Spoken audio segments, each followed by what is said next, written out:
Hey students, this is Dennis. I want to talk to you about basic concepts about histology because I feel this concept is a little bit hard to get our heads around, so I just want to make sure you guys comprehend what we see when we see the slides. Alright? So, first things first, what the heck is histology? So, histology in a macro level, meaning very simple levels, is the study of tissues and cells under a microscope. But if we go further, more like into detail, basically is to determine how tissues are organized at all at a structural level, from cells and intercellular substances to organs. It's going from like the bigger picture of an organ to the most tiny cellular level when we see the nitty gritty of the structures of the organs. So when I'm looking at a sample of tissue, we'll see that there's going to be a bunch of stuff that is purple, blue, pink, red. Well, there are a lot of several stains that can be applied to a piece of tissue. For example, we can have different stains for depending on the nature of the tissue. The most common one that you guys will see, it's the one called hematoxylin and eosin. There are two stains that we use together.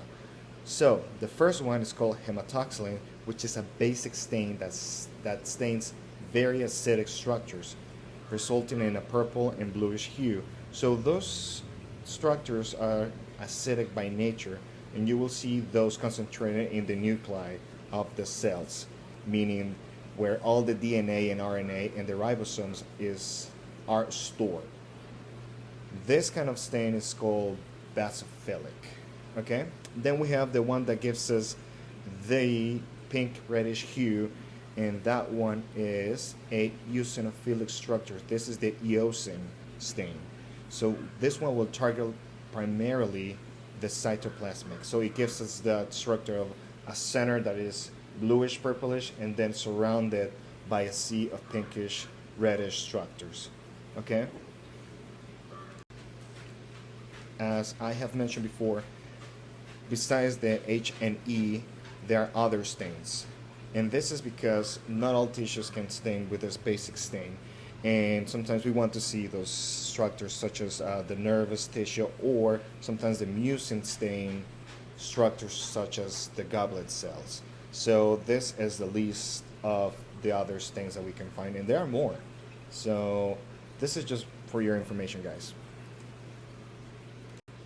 So I noticed that in our classes we just go ahead with the slides and see, you will see this tissue, you will see that tissue, and you will see this tissue, and these are the shapes, and this is why they're there, but we never go and explain what we are pointing at. So basic structures in histology for a lot of our organs that we're going to see in our classes are divided in several types. So we have four different types. So we're going to have epithelium, which is the basic lining inside of the organs, and then we're going to have connective tissue, which is blood, fat. Connective tissue is areolar.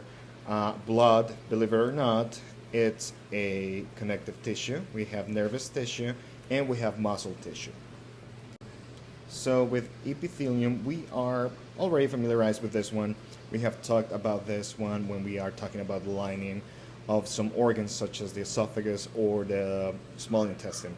So we have two main kinds, is simple and stratified. Simple meaning that there's one single layer, and then we have a stratified that has different layers. So as you guys see on the slide, we have squamous, which resembles a scale. And then we have cuboidal, which is basically kind of a cube, and then we have columnar, which is like a column.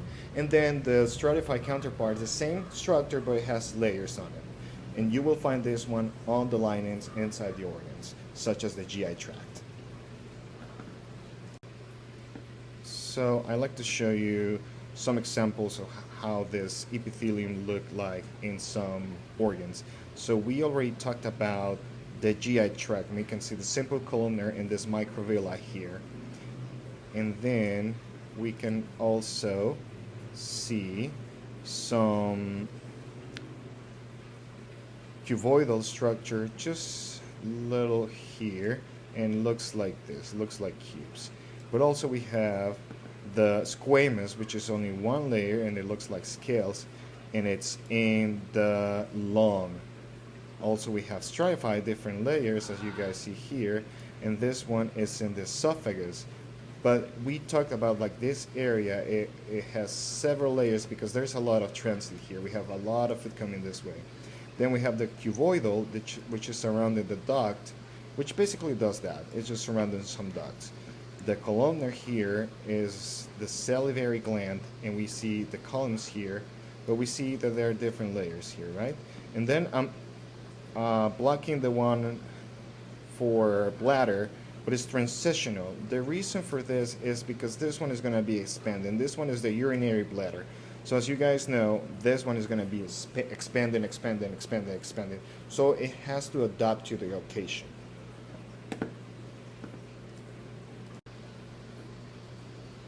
So jumping to the next kind of tissue, we're going to talk about connective tissue. So we have blood, and we're going to talk about cells such as red cells, white cells, and platelets. That one is very straightforward, and we talk about it later. And then we have the bone, which we have contact bone, and then we have spongy bone. Then we are going to have cartilage, which is elastic, hyaline, and fiber cartilage. And then here we also have connective tissue proper. So we have loose and dense. So with the loose, we have areolar, we have adipose, and reticular tissue. And you will see where it is present, all right? And as I said, with mucus structures and other structures that do not get stained by the normal stains, you will see it's the same case with fat. Fat doesn't get stained by the normal stains of H and E. Then below we can see the dense irregular and dense irregular and elastic. As you guys have seen when we have received the lamina propria in some tissues, this is the connective tissue that helps us put everything together. It's the goo. It's the glue that helps us connect layers. Then we're going to talk about cartilage. So cartilage is one of the connective tissues. So we have hyaline, we have fiber cartilage, and elastic cartilage. So hyaline you will see in structures such as the trachea. Fiber cartilage, you will see it in very specific areas, specifically symphysis, which is like, for example, the connection between the pelvis, both sides, it connects. Is that very fibrous but sturdy area of cartilage that's connecting those two pieces of the pelvis. And then the elastic cartilage, you will see it in places that needs to expand, such as the tip of our nose or tendon.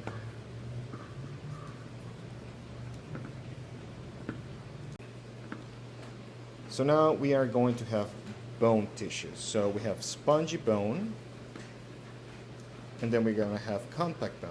So with the compact bone, you'll see in long bones, such as the femur or the humerus, but also you're going to have spongy bone at the ends, on the epiphysis, where the bone meets the cartilage. So we have the osteon here, which is like the basic unit or structure of the compact bone. It has the canaliculi and the osteocytes and the Harvesian canal. Then the next one is muscle tissue, very straightforward. We have skeletal tissue, we have cardiac muscle tissue, and smooth muscle.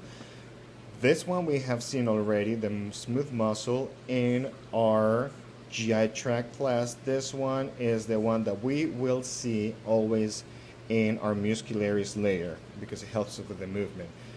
Skeletal tissue, it's proper from just voluntary muscles, as we have spoken about the voluntary sphincter in the anus. And then the cardiac muscle is self-explanatory, it's from the heart. Then we have nervous tissue. This one needs a very specific stain. As you guys see, it doesn't look completely pink and bluish. You can do it, but the structures will not stain completely, and that's why this one looks like this, because it's more connecting tissue, and the nuclei definitely stains purple and bluish. Neurons, nervous tissue, very straightforward. I'm not going to go more into detail because this is not the purpose of this little presentation. Then we're going to talk about blood. As I said, the hematoxylin likes to stain acidic components, and all these cells have big nucleus. nuclei, and that is why they look so chunky and only blue. As you guys see, they have big nuclei, and in this case of this neutrophil, its nucleus is not taking all the space, so you can see a little bit of pink. In this case with the basophilus, this one has a huge chunky nuclei. If we go to the red cells here, the reason you guys don't see any nuclei is because there's no nuclei in red cells. They lose the nuclei in the process of turning into red cells. And these little guys, the platelets, they are not cells per se. They're just structures that helps us with clotting. So things apply to organs. We have the small intestine, and this is when we put all our concepts together. So we have muscularis layers here. Let me use a thicker and different color. I think this one is going to be better. Yay! Okay, so we have the muscularis layer here, and as you guys see, now we can tell apart why it looks this way and it looks like muscle. When we were talking about connective tissue, I told you guys it was going to be loose or irregular. You can see it looks like this, so now we can tell what kind of tissue it is. And I don't expect you guys to know this because this is not the purpose of this class, but I want you to comprehend why things look like that. Then we are going to have the mucosa layer, and as we talked, the mucosa has the epithelium because it has the lining. And in this, guys, if we make them bigger, you are going to see the columnar epithelial tissue. And then these guys here that are resembling something like a cluster of blue cells, it's because they're nuclei. And as we talked about the blood tissue, it's because they have big nuclei, and those are white cells, and that's why it looks like that. Then this is just further explanation. We have different pieces here of the GI tract. We have the large intestine, we have the ileum, we have the jejunum, and we have the duodenum. If we go to our drawings, it's just going to break everything down to how the microvilli looks like and how some structures look like in the slides. We have gone through this, so I'm not going to go into detail with this, guys. But I hope explaining how and why some structures look like they look on the slides, this makes more sense. Then cardiac tissue, you guys see that this is cardiac muscle. But then the reason I want to put this one here is because we have veins and we have arteries here. And as you guys can see, and I have told you, the arteries have more tone, and that's why this one looks tight. And if you guys see the vein, it looks a little bit loose, but they have muscles here in this area, but not as strong as this guy here. And instead of an epithelium, they have an endothelium, and we're gonna go more into detail with those. I don't expect you to know that right now. And then we have Purkinje fibers, which are nerves, and that's why these guys look like this. With the respiratory system, that's what we're gonna see next week. And as you guys can see, this is the trachea, and we talked about cartilage, and this is gonna be a piece very important in the trachea because it has to be rigid but yet also very flexible. So you see hyaline cartilage on this one, and this one is in a connective tissue. And then we have epithelia here. So we have mucosa folds with pseudostratified tissue. So pseudostratified tissue, it's not fully stratified, but it looks like a cluster of fingers like this that makes you want to think they're layers, but they're not. It's just one layer. And then the lamina propria, we know what this is. It's connective tissue, okay? And that's my parrot screaming. And then we have the bronchus. So the space is the lumen. We know there's nothing there at this moment, or air. And then we have submucosal glands, that this one produce mucus. And then we have smooth muscle here. And now we are going to be able to identify what small muscle looks like when we see the slides. And we have more cartilage here because this provides the structure but also the flexibility of moving. Then we have the tertiary bronchus, and this is something we're going to see in next week's class. Of course, we know what the lumen means, but also still has the same structures: connective tissue, and then muscles, and then an epithelium here, okay? And then the alveolar pockets, as I told you guys, anything that is alveolar means a sac, a space, and this is the alveolar pocket. And then if we go smaller and smaller and smaller and smaller and just keep zooming in, we have an alveolar duct here that is going to go to the alveoli in the alveoli sac. And then now to this little friend of the alveoli, this is the alveolus, this is the space where the gas is going to come, but also it's going to be surrounded by capillary cells and type 2 cells and type 1 cells. And I'm not going to spoil the party for next week because we are going to talk about them.